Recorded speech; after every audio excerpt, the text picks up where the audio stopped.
बिस्मिल्लाहिर्रहमानिर्रहीम। शुरू करती हूँ अल्लाह के बाबरकत नाम से जो बड़ा मेहरबान और निहायत रहम करने वाला है। आप सबकी खिदमत में मेरा अस्सलाम वालेकुम और वेलकम हो गया आप सबका हमारे चैनल और आग पर। अंबिया अलैहिस्सलाम के सिलसिले में हम आजकल जिस मौजू को डिस्कस कर रहे हैं वो है हज़रत मूसा अलैहिस्सलाम और उनके अहवाल। इस सिलसिले की ये तीसरी वीडियो है और पहली वीडियो में हमने देखा कि किस तरह से हज़रत मूसा अलैहिस्सलाम का बचपन गुज़रा, उनकी पैदाइश हुई और किन हालात से उनका सामना हुआ। दूसरी में हमने देखा कि किस तरह से अल्लाह ताला की मदद के साथ उन्होंने फ़िरौन जैसी ताकत का ख़ात्मा किया और बनी इसराइल को फ़िरौन के ज़ुल्म व जबर से आज़ादी दिलवाई। इस वीडियो में भी हम आगे चलेंगे और वहीं से सिलसिला शुरू करेंगे जहाँ से हमने पिछली वीडियो में एंड किया था। ये बात याद कराती चलूँ कि ये किस्सा जिसे हम मूसा अलैहिस्सलाम का किस्सा कहेंगे कसस में, ये कुरान पाक का सबसे तवील तरीन किस्सा है और इसमें इतना कुछ कुरान पाक में लिखा है और इतने सारे अंबिया का बीच में ज़िक्र आता चला जा रहा है कि इस किस्से को मेरे लिए शॉर्ट करना मुमकिन नहीं हो रहा है। तो मुझे बहुत सारे मैसेजेस आए कि आप कट शॉर्ट करके सुना दें, तो कट शॉर्ट करके अगर मैं सुनाने शुरू करूँगी, तो मेरा ख़्याल है कि फिर बहुत सारे हवालाजात रह जाएँगे और बहुत सारी बातें रह जाएँगी। तो मुझे मेरे तरीके से प्लीज़ चलने दीजिए ताकि हमारा जो किस्सा है वो उसी तरह से चलता रहे जिस तरह से हम इसको चलाना चाहते हैं। आज की बात हम शुरू करते हैं कि जब अल्लाह ताला ने गर्क कर दिया फ़िरौन को दरियाए नील में और बनी इसराइल के 6 लाख अफ़राद जो हैं वो दूसरी तरफ किनारे पे निकल आए, तो उन्होंने सबसे पहले जो चीज़ देखी वो ये थी कि मैदान सिन्हा से वो गुज़र रहे थे तो उन्होंने एक बस्ती देखी जो अपने माबूदों का की इबादत कर रही थी, यानी बुतों की इबादत कर रही थी। तो उन्होंने हज़रत मूसा अलैहिस्सलाम से कहा कि ए मूसा, हमें भी कोई ऐसा माबूद बना दे जिसकी हम इबादत करें, क्योंकि ये देखो कि ये एक इबादत करे। तो उस पे हज़रत मूसा अलैहिस्सलाम गज़बनाक हो गए और उन्होंने कहा कि तुम एक ऐसे अल्लाह की इबादत छोड़ के जो वहदहू ला शरीक है, इन झूठे माबूदों की इबादत चाहते हो। तो उन्होंने अपनी कौम से नाराज़गी का इज़हार किया। आज के रेफ़रेंस में जो हम बातें करेंगे वो सूरह अराफ में इसके रेफ़रेंसेस मौजूद हैं, आयत नंबर 138 से ऑनवर्ड। आयत नंबर 138 कहती है कि हमने बनी इसराइल को दरिया के पार उतारा तो वो ऐसे लोगों के पास जा पहुँचे जो अपने बुतों की इबादत के लिए बैठे रहते थे। इस बनी इसराइल कहने लगे कि मूसा जैसे इन लोगों के माबूद हैं, हमारे लिए भी एक माबूद बना दो। मूसा ने कहा कि तुम बड़े ही जाहिल लोग हो। और इस पे हज़रत मूसा का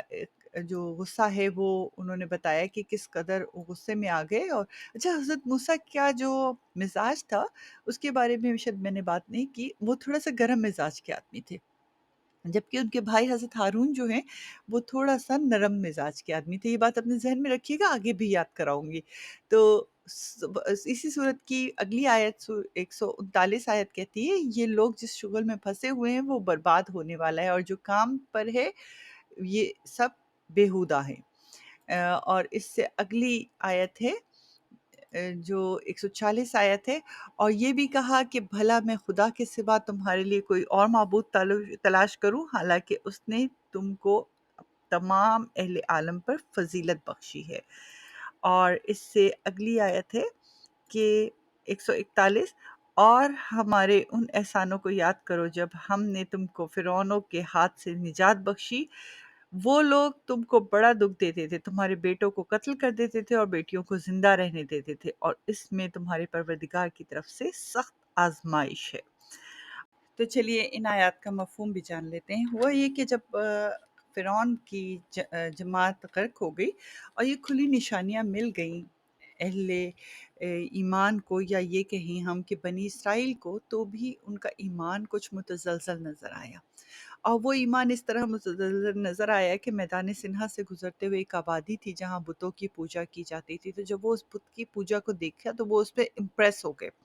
और फ़रमाइश की हज़रत मूसा अलैहिस्सलाम से कि हमें भी ऐसा ही बुत बना दो, माबूद बना दो जिसकी हम इबादत करते रहें। तो हज़रत मूसा अलैहिस्सलाम ने उनको अच्छी और बुरी सारी दलीलें दी और बताया कि तुम्हारा रब तो वो है जिसे तुम्हें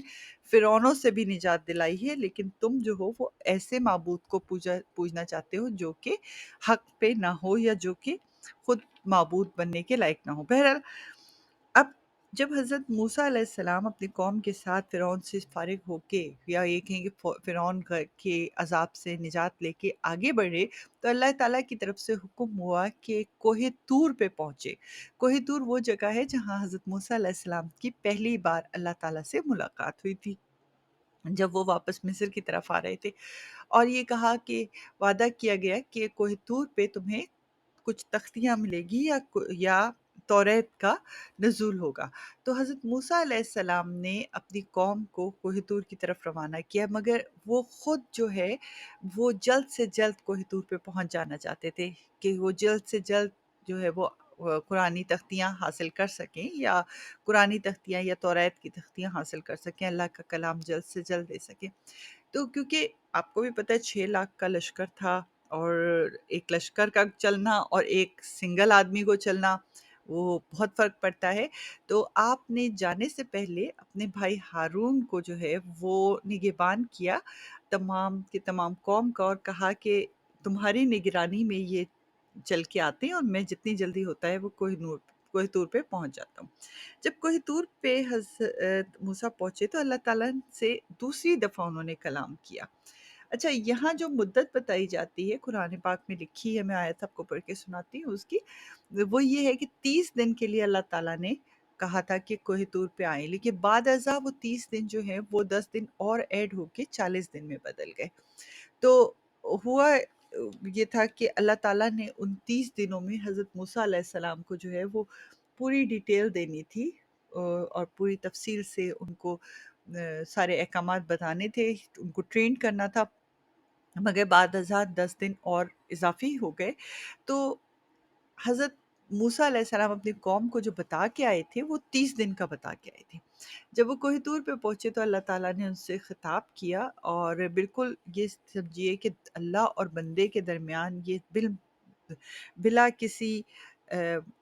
वसीले के, ना तो फरिश्तों का वसीला था, ना वही का वसीला था, ना कोई और वसीला था। ये डायरेक्ट राब्ता था अल्लाह के ख़िताब का, और इसीलिए हज़रत मूसा अलैहिस्सलाम को कलीमुल्लाह कहा जाता है। एक रिवायत है अबू मूसा अल-अशअरी से कि नबी अकरम सल्लल्लाहु अलैहि वसल्लम से भी पूछा गया था कि मिराज की शब के रेफ़रेंस से कि क्या आपने अल्लाह से मुलाकात की या अल्लाह को देखा? तो आप सल्लल्लाहु अलैहि वसल्लम ने भी अल्लाह को देखने के बारे में मना फ़रमाया था कि नहीं, मैंने नहीं देखा, वो तो एक नूर है।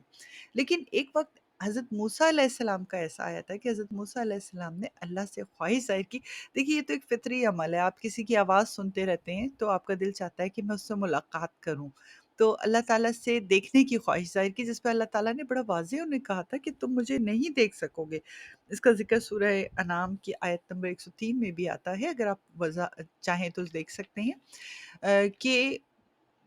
मुझे तुम नहीं देख सकोगे। तो जब उन्होंने इसरार किया तो अल्लाह ताला ने कहा कि ठीक है, वो सामने एक पहाड़ है। कहा ये जाता है कि वो तो कोहे तूर नहीं था, कोई और पहाड़ था, उसकी तरफ देखो। तो जब हज़रत मूसा अलैहिस्सलाम ने उस तरफ देखा, और तो एकदम चकरा के गिर गए, क्योंकि उस पहाड़ पे एक तजल्ली हुई और वो पहाड़ भस्म हो गया जल के। तो हज़रत मूसा अलैहिस्सलाम बड़े घबरा गए और बेहोश हो गए, और जब वापस होश में आए तो अल्लाह ताला से माफ़िया माँगी उन्होंने कि वाक़ई मैं गलत था, मैं तुझे नहीं देख सकता था, तू सही था कि इंसानी आँख में इतनी ताकत नहीं है कि वो अल्लाह ताला का एक जलवा देख सके। हज़रत अब्दुल्ला इब्न अब्बास से रिवायत है कि अल्लाह ताला ने उस वक़्त जो जलवा दिखाया था वो उँगली के एक पोरे के बराबर भी नहीं था, यानी बहुत मामूली सा अल्लाह ताला के जलवा था, जिसको एक इंसानी आँख के देखे ना जाने का एहसास हुआ। अब मैं वो आयत आपके सामने पढ़ना चाहती हूँ, आयत नंबर 142 सूरह अल-अराफ की, कि जिसमें हज़रत मूसा अलैहिस्सलाम से जो है वो रिवायत है कि अ, और हमने मूसा से 30 रात की मियाद मुकर्रर की, और इस 10 रातें और मिलाकर उसे पूरा कर दिया। تو اس کے پروردگار کی 40 رات کی میعاد پوری ہو گئی، اور موسیٰ نے اپنے بھائی ہارون سے کہا کہ میرے کوہ طور پر جانے کے بعد تم میری قوم میں میرے جانشین ہوگے، اصلاح کرتے رہنا، ٹھیک اور شریروں کے راستے پہ نہیں چلنا۔ یعنی حضرت موسیٰ علیہ السلام نے اپنے بھائی حضرت ہارون علیہ السلام کو جو ہے وہ پوری قوم کے حساب سے بنایا، ان کا کفیل بنایا، یا ان کا نائب حضرت موسیٰ علیہ السلام کے بنے، تاکہ وہ صحیح راستہ دکھا سکیں۔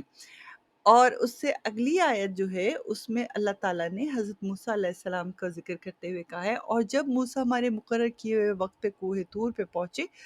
اور ان کے پروردگار نے ان سے کلام کیا، تو کہنے لگے کہ اے پروردگار مجھے جلوہ دکھا اور میں تیرا دیدار بھی کر سکوں۔ پروردگار نے کہا کہ تم مجھے ہرگز نہ دیکھ سکو گے، ہاں پہاڑ کی طرف دیکھتے رہو، اگر یہ اپنی جگہ قائم رہا تو تم مجھے دیکھ سکو گے۔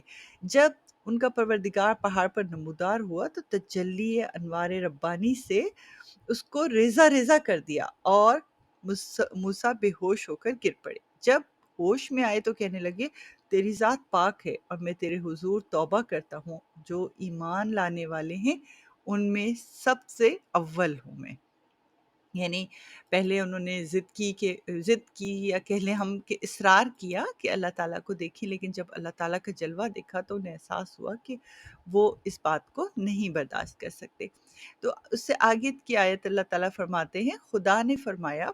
موسیٰ میں نے تم کو اپنے پیغام اور اپنے کلام سے لوگوں کو ممتاز کیا ہے، تو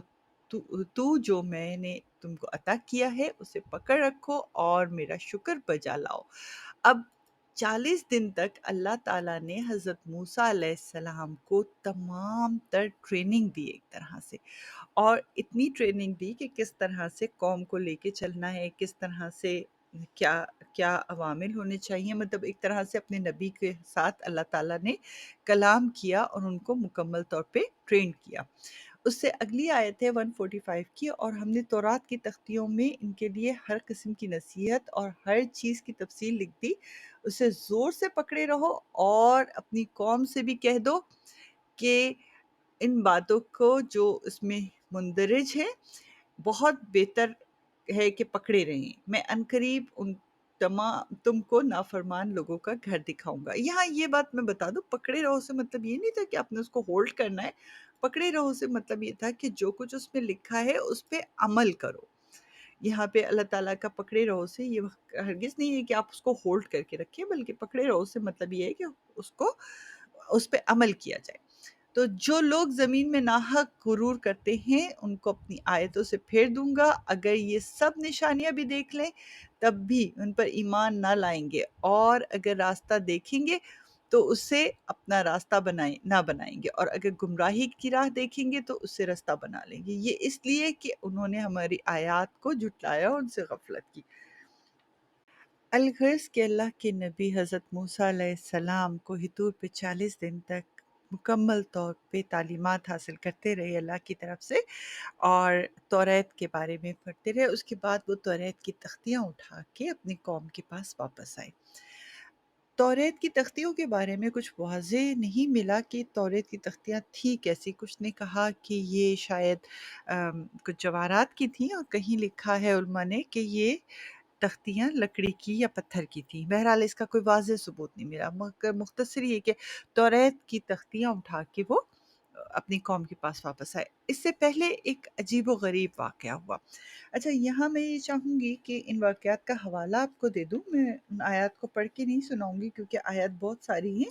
اور میں چاہوں گی کہ آپ لوگ خود ان آیات کا مطالعہ کیجئے تاکہ آپ جو ہیں وہ ان کو ڈیٹیل سے جان سکیں۔ جو آیات میں دینا چاہتی ہوں آپ کے لیے وہ ہیں سورہ طٰہٰ کی آیت نمبر 85 سے آنورڈ کی کچھ آیات ہیں، اور سورہ اعراف کی آیت نمبر 130 سے آنورڈ کی آیات ہیں، اور سورہ بقرہ کی آیت نمبر 93 اور 97 98 تک کی آیات ہیں، مگر میں ان سب آیات کی ریفرنس سے آپ کو قصص کے طور پہ کچھ باتیں بتاتی ہوں۔ ہوا یہ کہ جو حضرت موسیٰ علیہ السلام کی قوم تھی وہ حضرت ہارون علیہ السلام کی سربراہی میں اس وقت تھی، اور اس وقت जब 30 दिन गुज़र गए तो उनमें कुछ बेचैनी पैदा होने लगी, और ये बेचैनी की वजह ये थी कि वो जानते थे कि अल्लाह का नबी सच्चा होता है, वो अभी तक वापस नहीं आए तो कोई ना कोई वजह होगी। इस दौरान वहाँ पे एक शख्स था जिस सामरी नाम का था, अक्सर करके उसको उर्फ़ आम में सामरी जादूगर भी कह के बुलाया गया। वो गाय का पुजारी था, लेकिन क्योंकि वो पड़ोसी था तो इस लिहाज़ से उसका ताल्लुक जो है वो बनी इसराइल में होता था, तो वो भी उनके साथ था। उसने कहीं हज़रत जिब्राईल अलैहिस्सलाम को वहाँ से गुज़रते हुए देखा, तो उनके घोड़े के कदमों से मिट्टी उठा ली। अब मिट्टी उठा के उसने अपने पास रखा, उस मिट्टी को फेंक देने का हुक्म हज़रत हारून अलैहिस्सलाम ने दिया था, लेकिन उसने इस बात को माना नहीं। हज़रत हारून अलैहिस्सलाम ने जब अपनी कौम के साथ वो थे, तो उन्हें एक ख़्याल आया कि कप्ती लोग जो हैं, उनके काफ़ी तर अमानतें जो हैं, वो बनी इसराइल के पास थीं, जिनमें ज़ेवरात और कीमती चीज़ें भी थीं।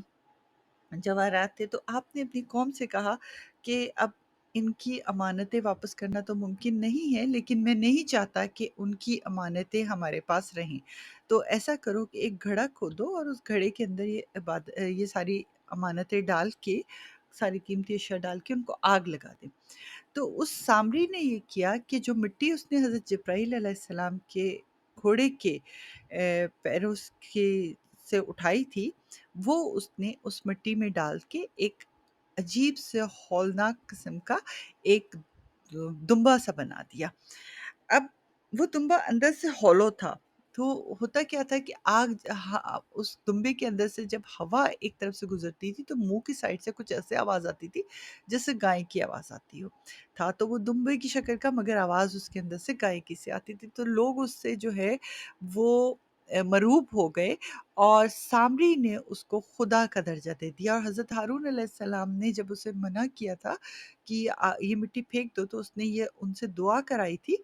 कि मैं जैसा चाहता हूँ वैसा हो जाए। तो उन्होंने उसके लिए दुआ फ़रमाई थी कि जैसा ये चाहता है वैसा हो जाए, मगर उन्हें ये नहीं मालूम था कि उसके दिल में क्या बात है। तो उसने इसके बाद लोगों को ये कहा कि यही वो माबूद है, बल्कि मूसा का भी यही माबूद है, और जब मूसा यहाँ आएँगे तो वो इसकी इबादत करेंगे, और वो यकीनन यहाँ आके इसको देख के खुश होंगे, जिसकी तुम्हें इबादत करनी है। तो क्योंकि वो लोग मुसलमान कहें या अहले ईमान नहीं थे, इतने मजबूत अहले ईमान नहीं थे, और कुछ कुछ शक में मुब्तला थे, तो उन्होंने उस सिवाय कुछ अहम लोगों के और हज़रत हारून अलैहिस्सलाम के, सबने उसकी पूजा शुरू कर दी। अब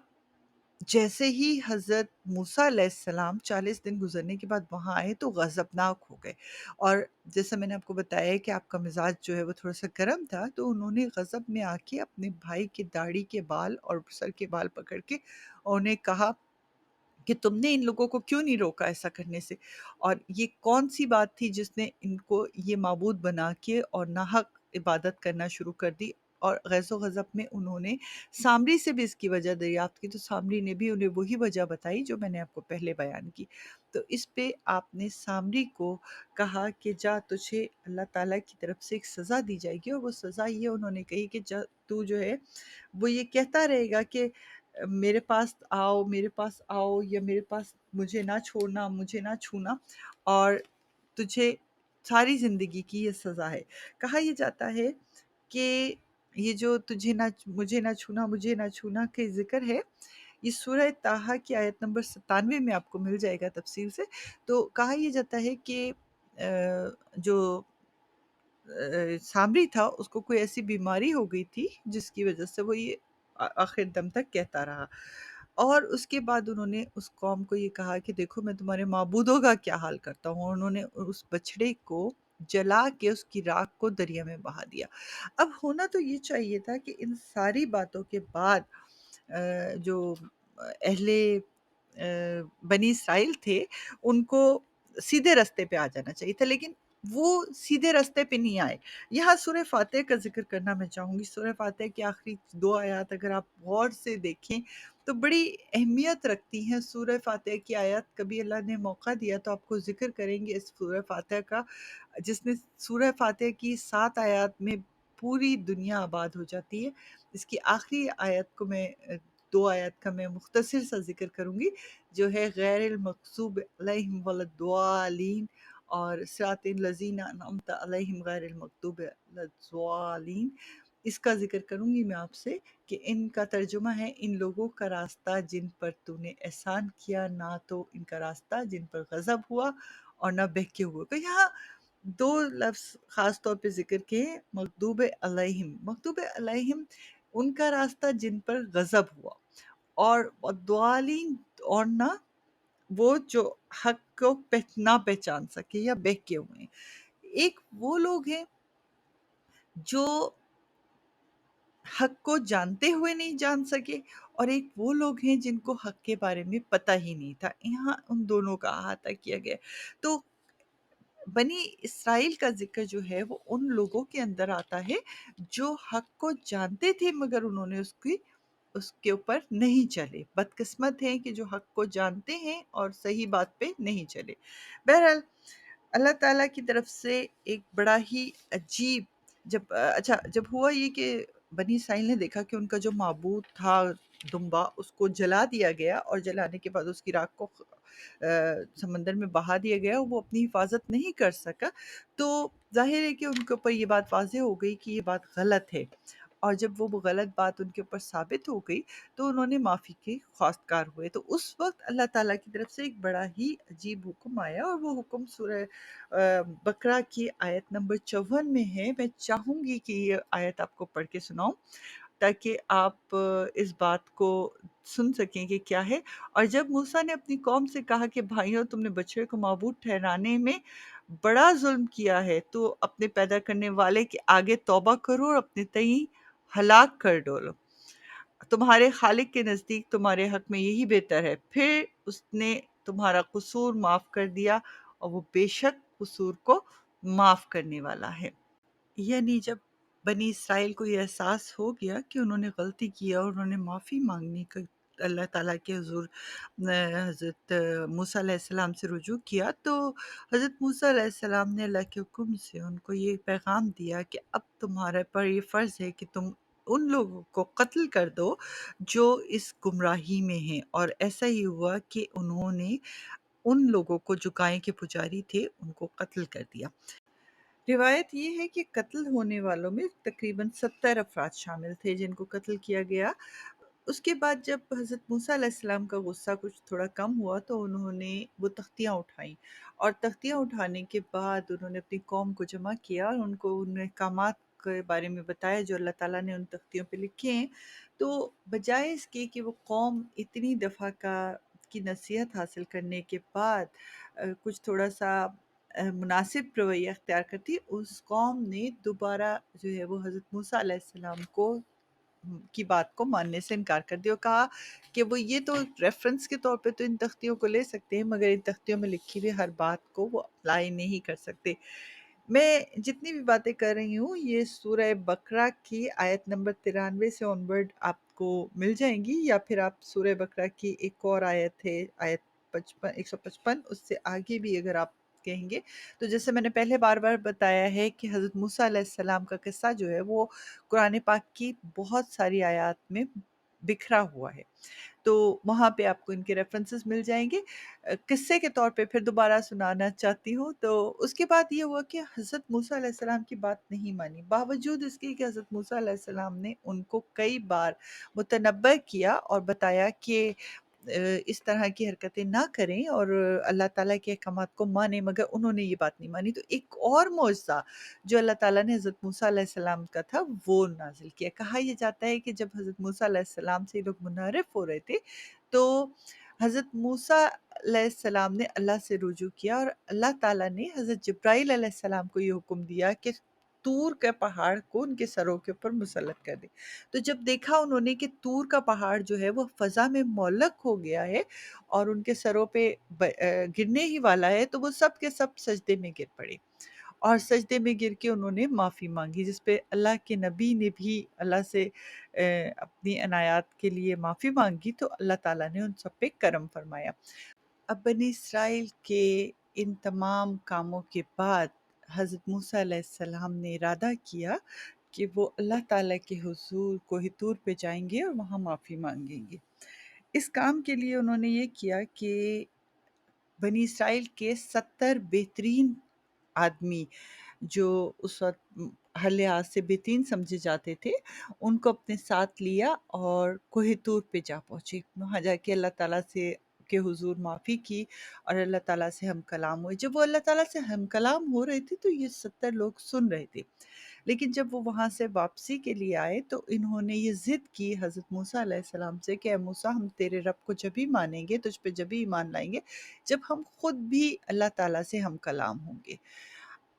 تو حضرت موسیٰ علیہ السلام نے یا اللہ تعالیٰ کو دیکھ لیں گے، تو حضرت موسیٰ علیہ السلام نے ان کو سمجھانے کی کوشش کی کہ دیکھو، میں اللہ تعالیٰ کا برگزیدہ نبی ہوں اور میں یہ بات نہیں برداشت کر سکا کہ اللہ تعالیٰ کو دیکھ سکوں، تو تم کیسے دیکھ سکتے ہو، اور یہ ممکن نہیں ہے۔ تو اس پہ وہ ضد پہ قائم ہو گئے اور اپنی ضد کی وجہ سے حضرت موسیٰ علیہ السلام کو پریشان کیا۔ تو اللہ تعالیٰ نے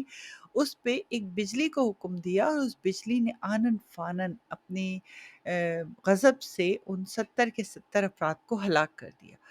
اب جب یہ افراد ہلاک ہو گئے تو حضرت موسیٰ علیہ السلام پریشان ہو گئے اور اللہ تعالیٰ کی بارگاہ میں درخواست کی کہ اے اللہ، اگر میں ان لوگوں کو لیے بغیر اکیلا بنی اسرائیل کے پاس جاؤں گا تو بنی اسرائیل جو ہیں وہ مجھ سے ان کے بارے میں پوچھیں گے کہ، اور اس بات پہ حیران ہوں گے کہ اللہ تعالیٰ نے بہترین 70 افراد کو کیوں سزا دی۔ تو کیا یہ ممکن ہے کہ میں ان لوگوں کو تو دوبارہ سے زندہ کر دے اور میں ان کی ہمراہی میں ہی واپس بنی اسرائیل کے پاس جاؤں؟ اس پہ اللہ تعالیٰ نے اپنے نبی کی درخواست کو قبول کیا، اور کہا یہ جاتا ہے کہ جب وہ اپنی موت اور زندگی کو دیکھ رہے تھے دوبارہ، تو وہ 70 کے 70 افراد اس کو آبزرو بھی کر رہے تھے، اس کا مشاہدہ بھی کر رہے تھے، اور یوں ان 70 افراد کو لے کے حضرت موسیٰ علیہ السلام جو ہیں وہ دوبارہ آئے بنی اسرائیل کے پاس اور ان کو دوبارہ سے حق کی دعوت دی۔ اس کے بعد ہوا یہ کہ ان تمام جو بھی بچے کچے افراد تھے ان کو لے کے آپ نے ایلیا، جس کو آج کل جو ہے وہ القدس کہا جاتا ہے، جو فلسطین کا دارالخلافہ تھا، اس کا سفر اس طرف کو سفر کیا اور وہاں پہنچے۔ حضرت موسیٰ علیہ السلام کا قصہ ابھی بھی کافی باقی ہے، اور ان کی زندگی کے حالات میں ابھی بھی بہت ساری باتیں ایسی ہیں جو قرآن پاک میں ذکر ہوئی ہیں، اور ہم چاہیں گے کہ آپ کو بھی پتہ چلے اور ہم آپس میں اس کو ڈسکس کریں۔ تو انتظار کیجئے اس سلسلے کے چوتھی ویڈیو کا، اور اپنا بہت سارا خیال رکھیے گا اور مجھے دعاؤں میں یاد رکھیے گا، اور مجھے بتاتے رہیے گا کہ آپ کو میری باتیں کیسی لگتی ہیں۔ اللہ حافظ۔